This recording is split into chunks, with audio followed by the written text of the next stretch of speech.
Okay, so today we're going to be looking into something Hmm. that's kind of like a billionaire showdown. And, when you think billionaire showdown, you're thinking like, Right, right. who's got the bigger yacht? Who's got Yeah, the... who can fly to space Yeah, first? exactly. Yeah. But this is actually a pretty interesting case because it has some pretty big ramifications Yeah. for the future of online news. Hmm. So we're going to be looking at Bernard Arnault, Okay. who owns a bunch of French newspapers like Le Parisien, Les Echos. Right. And they're going up against Elon Musk and Yeah. formerly Twitter. Yeah, formerly Twitter.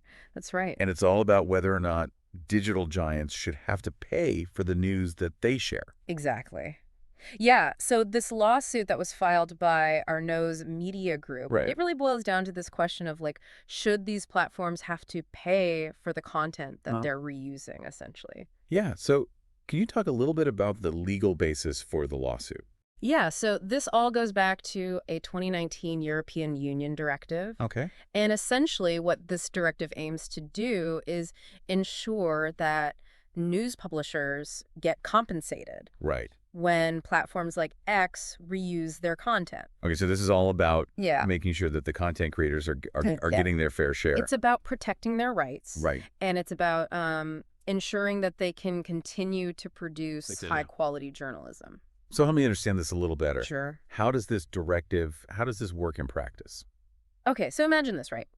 You're walking by a bookstore, Okay. and they have this huge display featuring excerpts from your book Okay. to like lure customers in, right? Yeah. It seems fair that they should give you a cut Yeah. of the profits, Right. right? That they're making from essentially using your work to attract customers. Right. That's kind of the principle at play here. So how does this affect me, like when I'm scrolling through X? Right. So think about those news articles that you share on X.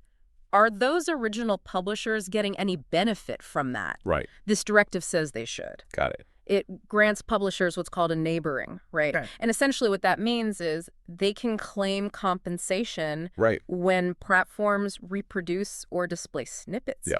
of Yeah. their content. Okay. So this isn't just a French thing. No, this is not just a French thing. This is like all over Europe. It's a Europe-wide push. Oh, yeah. And France is kind of taking the lead on this. Okay. We've actually seen other major French newspapers, Right. like Le Figaro, Le Monde. Mm-hmm. They've joined the fight as well, Interesting. demanding fair compensation for their work. Yeah, and it's interesting to see this kind of play out, like this whole legal battle play out Yeah, against the backdrop of like Arnault and Musk totally. and this whole like, world's richest person. Yeah, the whole rivalry. Yeah. It's been a wild ride for their fortunes recently. Yeah, their fortune's been up and down Oh, yeah. all over the place. Arnault's net worth actually took a pretty significant hit this year. Wow. But, I mean, we're still talking about an astronomical sum. Yeah. And then you have Musk, on the other hand. Right. His wealth has surged dramatically this year, Yeah. which puts him firmly in the lead at this point. Yeah, it's interesting because it kind of raises the question of like, do these guys have the power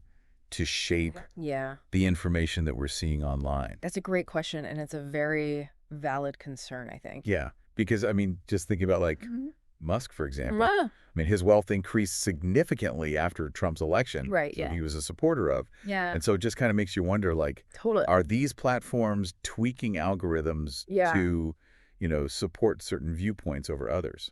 Absolutely. And I think that raises the question of algorithmic bias. Right. Are these algorithms being tweaked to favor content Right. that aligns with the owner's views, potentially shaping public opinion in very subtle ways? I think it's something we need to be very aware of Yeah, for sure. as users of these platforms. So let's get back to the lawsuit. Okay. Where do things stand right now? So back in May, a Paris judge actually ruled in favor of the newspapers, Oh. ordering X to hand over data Right. so that the newspapers could calculate how much they were owed. Right. But X has yet to comply with this order, Oh, wow. which has prompted the newspapers to publicly criticize X, Right. saying that they have this invariable desire Yeah. to evade legal obligations. So it sounds like it's kind of a David and Goliath situation. Yeah, I think there's... Just like with billions of dollars at stake. That's right, billions of dollars at stake. So what happens if X continues to resist? That's a big question. Yeah. And I think it has some pretty significant ramifications because this goes beyond just lining the pockets of media moguls. This revenue is vital for supporting journalistic independence and quality. Without it, we risk seeing a decline in local journalism. Wow. A surge in misinformation.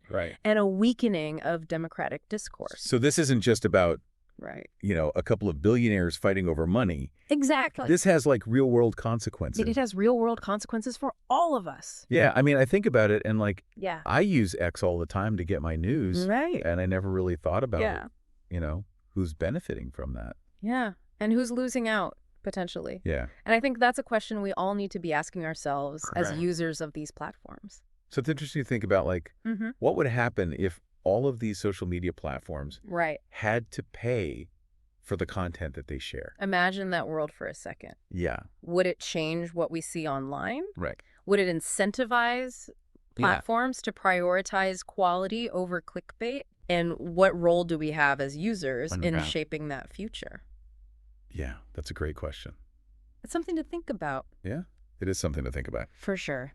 Well, this was really interesting. Yeah, it's a fascinating case. Thanks for breaking it down for me. Of course. My pleasure. And thanks for listening, everybody. Yeah, thanks for joining us. We'll catch you next time. See you later.